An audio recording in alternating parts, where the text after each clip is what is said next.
Today we're talking about 5 steps, 5 ways to hold a prolonged connection with spirit.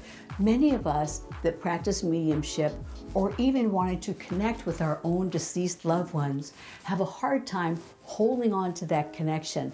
We may get little nibbles here and there of telepathic communication or of insights from our loved ones, but then poof, the connection is gone or flashes in and out, and it's very frustrating. So especially when we're doing a mediumship reading for someone else, we want to make sure to be able to connect with those deceased ones, with spirits from the other side, and hold that connection for as long as possible. So here are the 5 ways to do just that.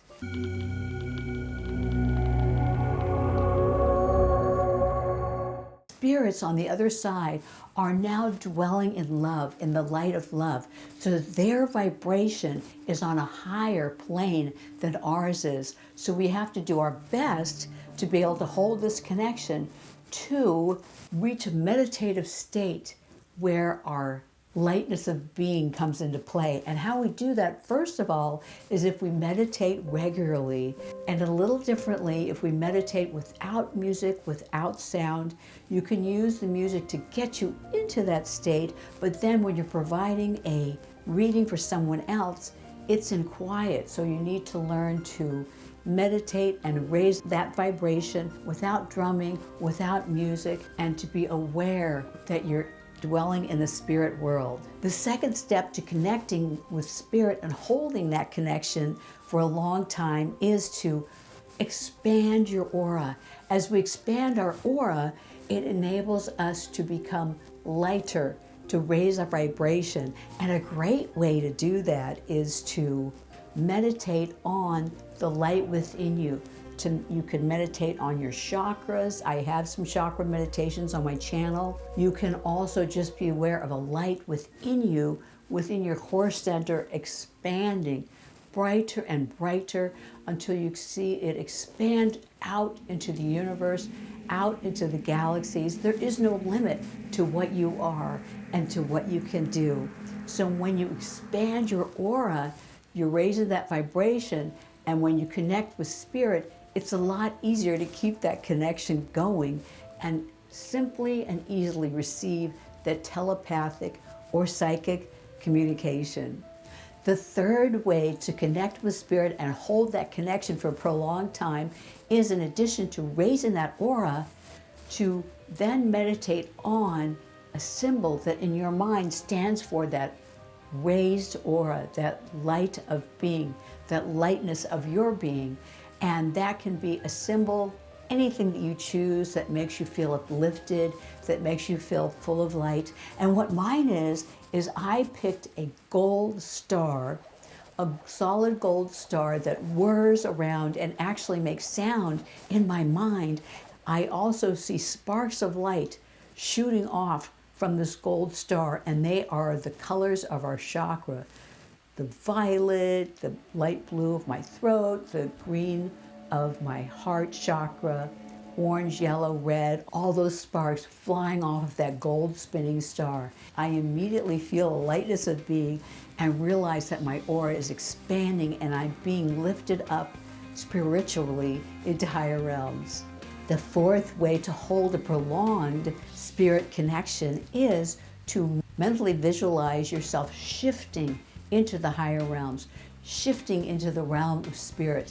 And when I do that, I am in my mind's eye aware of spirits with me, aware of loved ones with me, aware of the angels assisting me to hold that connection and that communication, and be able to bless the individual I'm giving a reading to with the communication from their deceased loved one. The fifth way to hold a prolonged connection with spirit while you're providing a mediumship reading or connecting with the deceased loved one is to ask the spirit to merge with your spirit. This is not an exorcist type of thing. You're just asking your spirits to overshadow each other, and it much more easily enables you to receive telepathic communications, to be aware of their thoughts, for them to be able to drop visual images into you. Remember that a lot of these spirits have little or no experience communicating with us either. So they might be brand new to this. So any way that you can help them is going to enable a longer and more solid communication. So asking their spirit to merge with yours enables you to seamlessly feel them and pick up what they're trying to communicate to you and for the person you're with. Spirits might not be experienced at all communicating with the other side and having a tough time, so it helps to have a prepared list of questions to be able to ask these spirits, like, what was their relationship to the sitter, to the person you're providing the reading to? What kind of work did they do in this life? Or were they a homemaker or just unemployed? Or maybe they were an heiress or an heir. Ask them about any individual unique markings they might have. They might have a unique tattoo or a unique birthmark that would really mean so much to the person you're communicating with.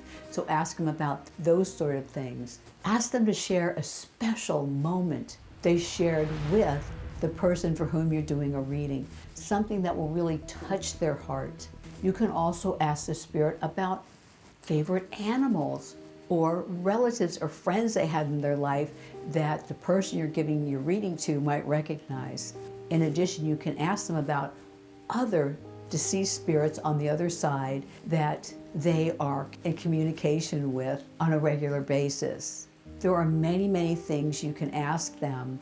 And Janet Nohavec provides this book, Where Two Worlds Meet.